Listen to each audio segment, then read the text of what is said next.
Excelente pergunta, que é o passo inicial de onde a gente deve partir, né? O mais importante é a população, de uma forma geral, entender que o autismo não é uma doença, certo? O autismo é uma condição. É uma condição com características determinadas, certo? Relacionadas à comunicação, à socialização e uma necessidade, uma preferência por rotinas rígidas. Então, o autista não é apenas aquele indivíduo que não fala e fica no canto se balançando sozinho. Não. O autista pode ser aquele indivíduo que fala, certo? Que se comunica, mas tem dificuldade nessa comunicação. Do último manual de doenças, de diagnósticos de doenças comportamentais, o autismo ele foi dividido em níveis, de acordo com a necessidade de suporte de cada nível. Então, o nível 3 é aquele que precisa de muito suporte, o nível 2 precisa de algum suporte e o nível 1 precisa de pouco suporte.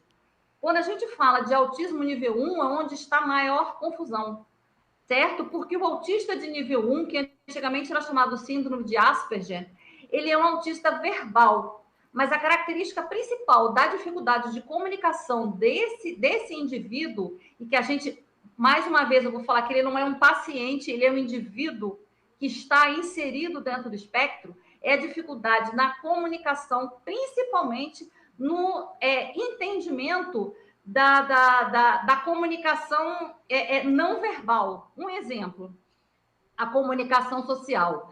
Autistas de nível 1 ou síndrome de Asperger são indivíduos que têm dificuldade de reconhecer metáforas e entender piadas. Isso no jogo social, não é?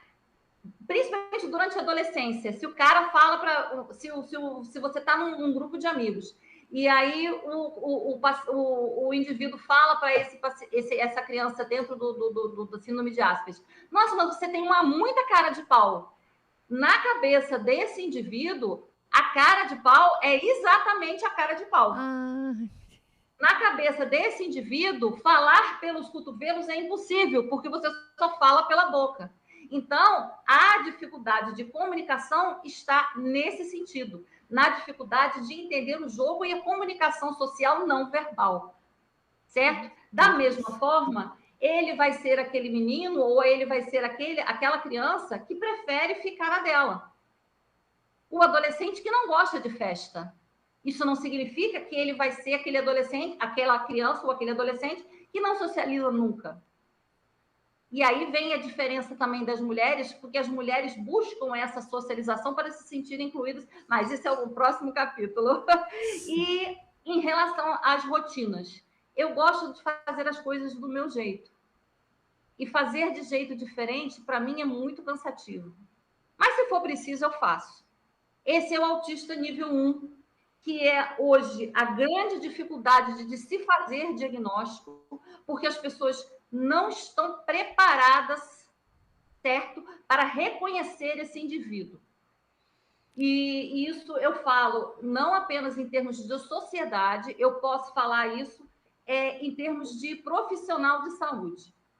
Profissional médico, profissional neurologista, psiquiatra, profissional psicólogo, certo? Existe uma dificuldade de reconhecer esse indivíduo como portador de transtorno do espectro autista nível 1, como uma condição que pode sim, vir com comorbidades. Me fiz entender? Fez entender, mas por que essa dificuldade que o Porque profissional tem?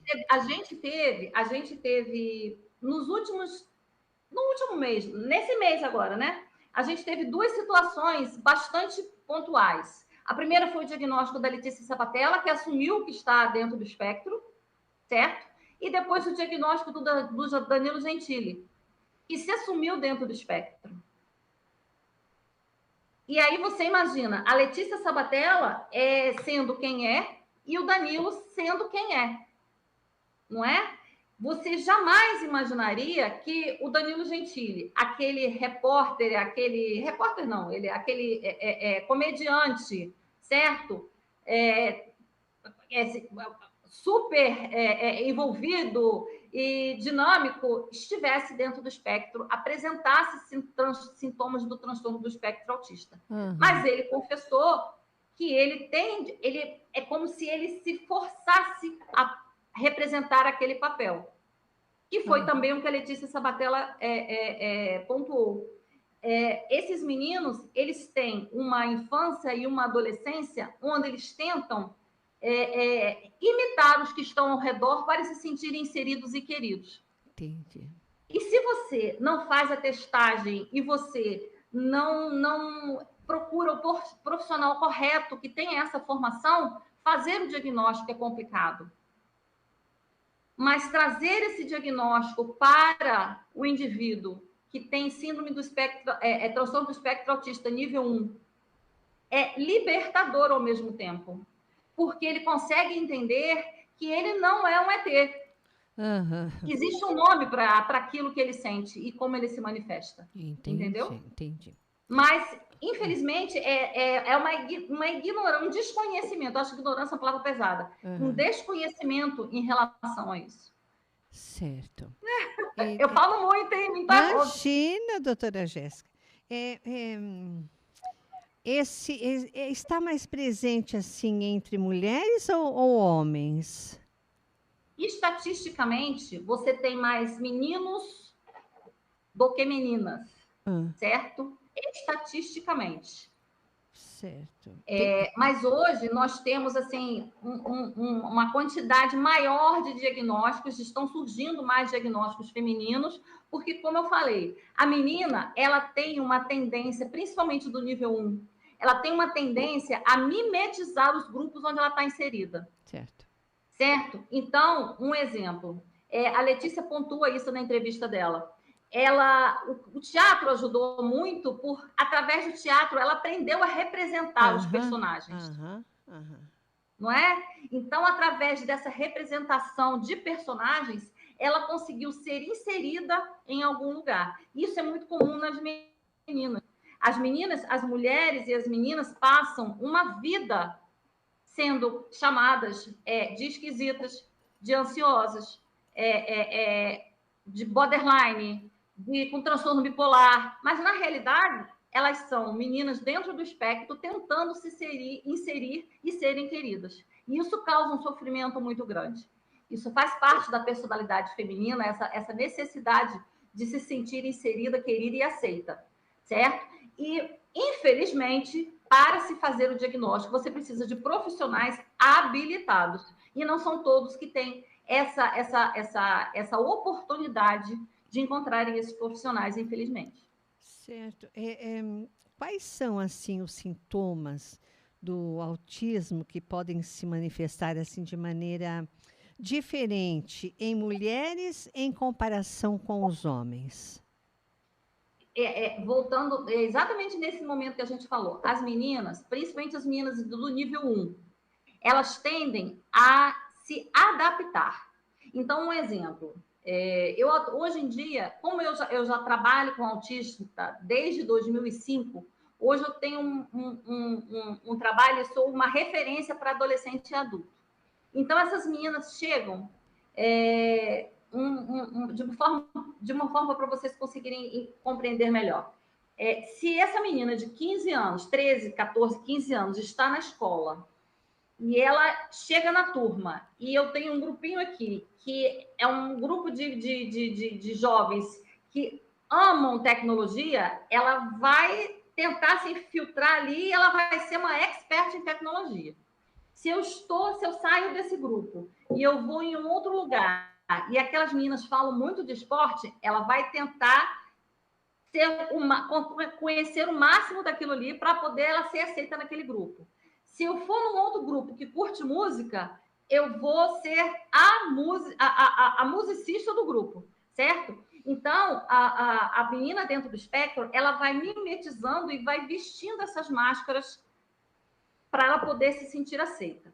Qual é o grande prejuízo disso aí? O grande prejuízo é o cansaço que isso causa, o desgaste emocional.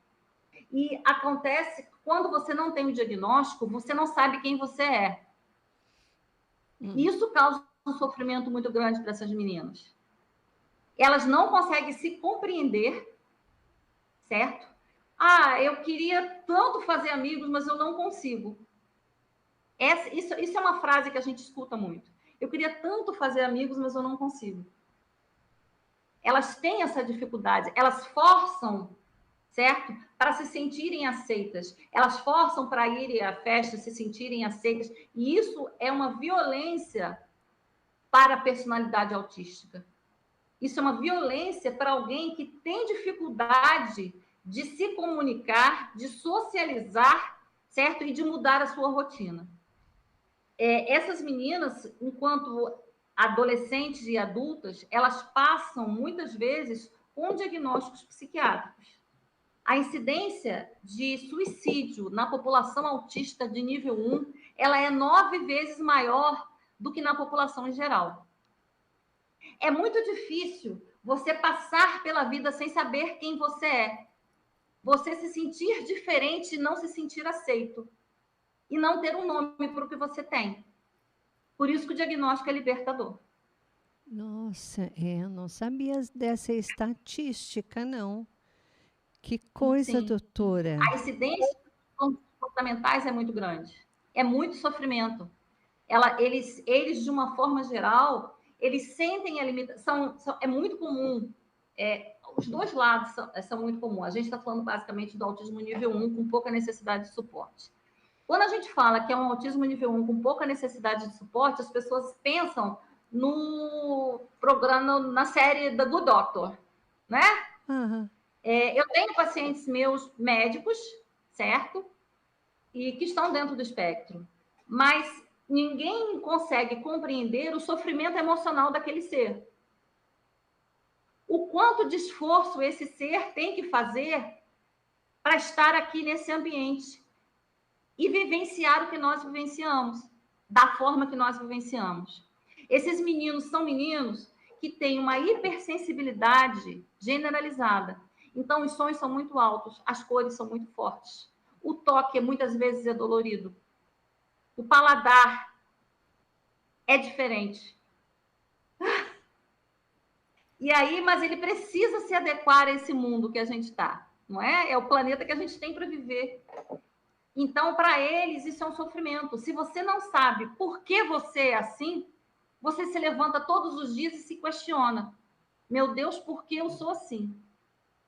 E se eu não sei, eu me questiono por que eu estou aqui. Por isso a incidência é tão grande de suicídio. Porque eles têm Então, consciência, né?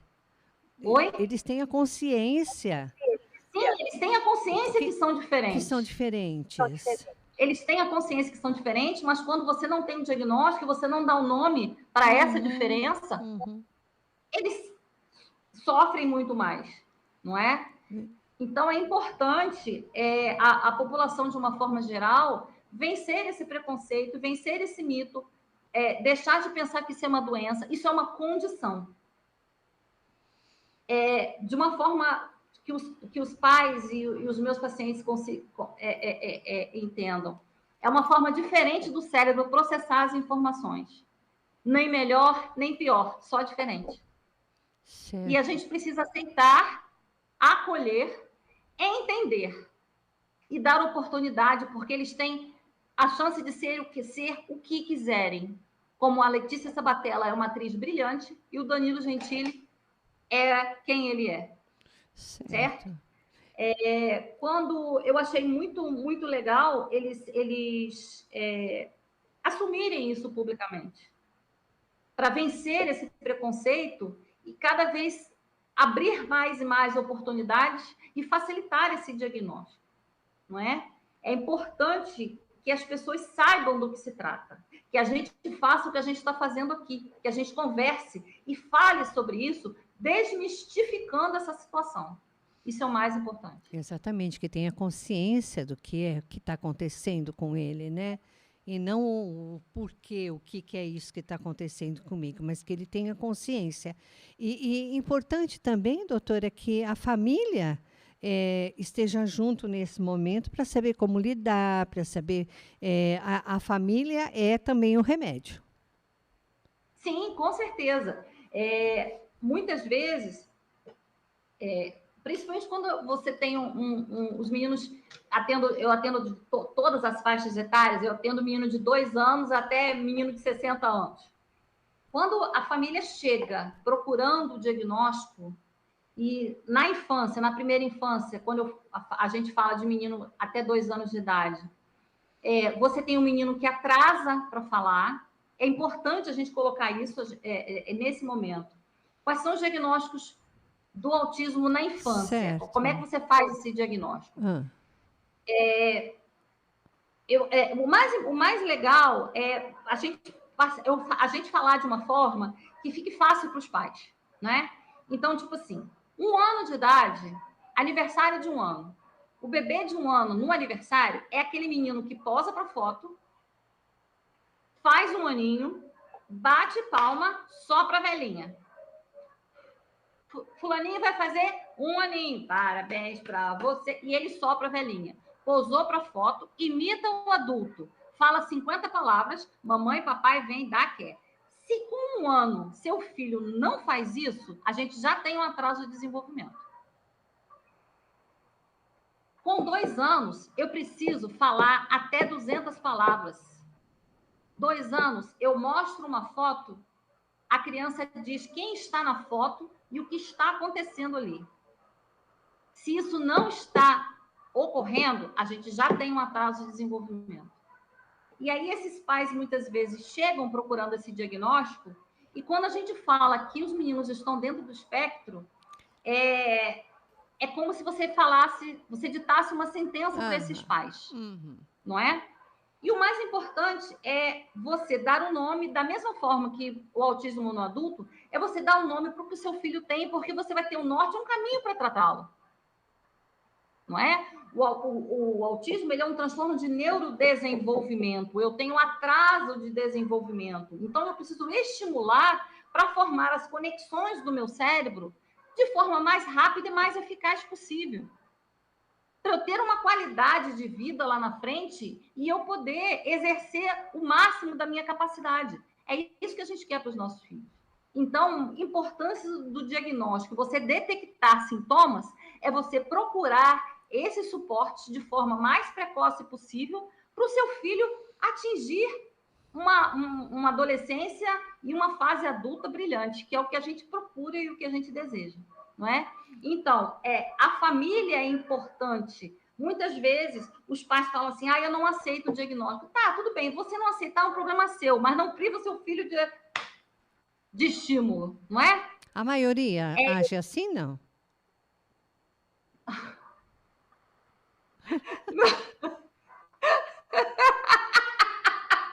Você tá botando uma saia justa, é isso mesmo? Não, Jéssica não quer responder, não responde bem. Não, assim, eu sou neuropsiquiatra, né? Eu falo para os pais que eu sou aquele médico que você nunca quer levar o filho, não é? Verdade. Não é infelizmente. Verdade? Infelizmente.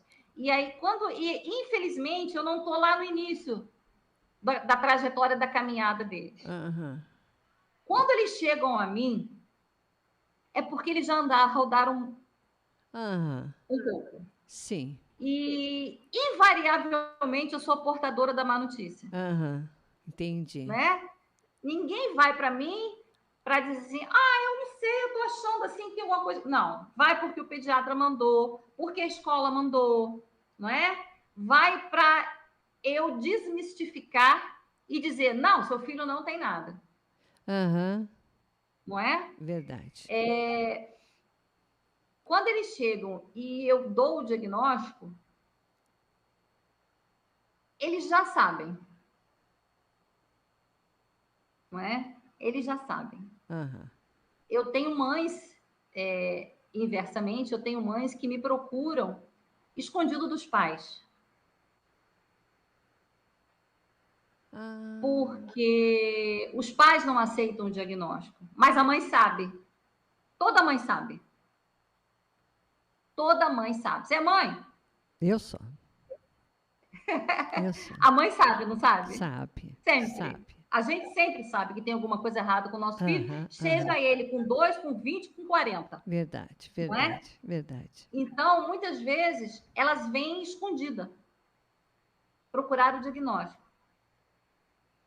E aí, a gente lauda, o termo que a gente usa é esse, a gente faz esse diagnóstico, a gente dá o laudo, a gente inicia a terapia. Muitas vezes, os pais vão me conhecer, os pais masculinos, vão me conhecer mais lá na frente. E aí eu tenho essa conversa que eu estou tendo com você, com eles, olho no olho. Entendi. E aí eu falo assim, ganhei o inimigo? Ah, Né? não, eu acho que Porque não. eles não gostam da má notícia. Mas Mas vida que segue, e a gente está trabalhando, e graças a Deus a gente tem conseguido boa resposta para esses meninos. mas é isso, né? Tem uma resposta e tem um caminho para seguir. O duro é se não Sim, tivesse, né? Não tem resposta, não tem caminho, não tem nada, mas aqui existe um caminho para a gente seguir. isso, isso. E quanto mais precoce, É verdade. a gente aproveita uma coisa chamada. Agora sumiu. O cérebro, ele é maleável até os 4 anos. Então, a plasticidade, a gente aproveita essa plasticidade para estimular as conexões corretas. Então, o desfecho lá na frente é muito melhor, não é? Com toda certeza. Mesmo os pacientes de nível 1 são pacientes que tiveram dificuldade de comunicação na escolinha, são meninos que preferiam brincar sozinhos, são meninos que têm dificuldade de mudança de comportamento quando são menores, mesmo os que vão evoluir para nível 1, os que vão evoluir para síndrome de Asperger. Então, quanto mais precoce a inserção desses meninos em tratamento, em terapia, melhora o desfecho, menos o sofrimento lá na adolescência, menos o sofrimento na idade adulta. Então, essa é a mensagem.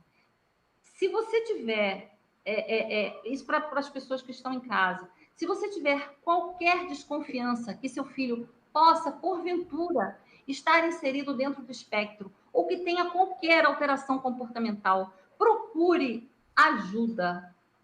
Ajude o seu filho nesse processo de desenvolvimento que não precisa ser dolorido. Quando a família toda veste a camisa e se insere, certo? Nesse acompanhamento, o desfecho é brilhante. E é isso que a gente precisa, é isso que a gente quer. Eu falo muito. Bom, Jéssica, nós falamos só aí do nível 1, né? Nós só ficamos no nível 1. Então, depois a gente, Mariana, a gente gostaria de ir para o número, conhecer o nível 2 e o nível 3 também. Isso aí a gente nível 2 e o nível 3, no nível 3, geralmente, a gente fala sobre os autistas não verbais, que não desenvolvem a linguagem oral. Jéssica? Oi? A Mariana vai marcar com você para o próximo programa? Ai, desculpe! Não. Eu falei que vocês têm que me frear. Não, já estamos marcando a sua volta. Isso não é legal? Se deixar, eu vou falando, entendeu? Aí vocês têm que me frear. Ai, Jéssica, por favor, as redes sociais, querida. Ah, sim. Meu nome é escrito diferente. É verdade. É G-E-S-I-K, certo? É Jéssica. É @doutora Jéssica Amorim. E o Instagram é doutora Jéssica Autismo, tudo junto, @doutora Jéssica Autismo, certo? Tá bom. Meu telefone para contato é o DDD 22 99213 8234. É só entrar em contato. E as redes sociais estão aí para quem quiser fazer contato, tirar dúvida, conversar um pouquinho, bater um papo, a gente está disponível. Quero agradecer de coração a sua participação. Agradeço a vocês são maravilhosos. A Mariana vai entrar em contato com você para a gente marcar, porque ainda nós temos que conhecer um pouquinho mais, né? Sim, tá bom? Sim. Obrigada mesmo. Oi. Um beijo. Beijo, querida. Até uma próxima oportunidade. Tchau, tchau. Se Deus quiser. Tchau. Tchau. Agora nós vamos a um pequeno intervalo, mas voltamos já já.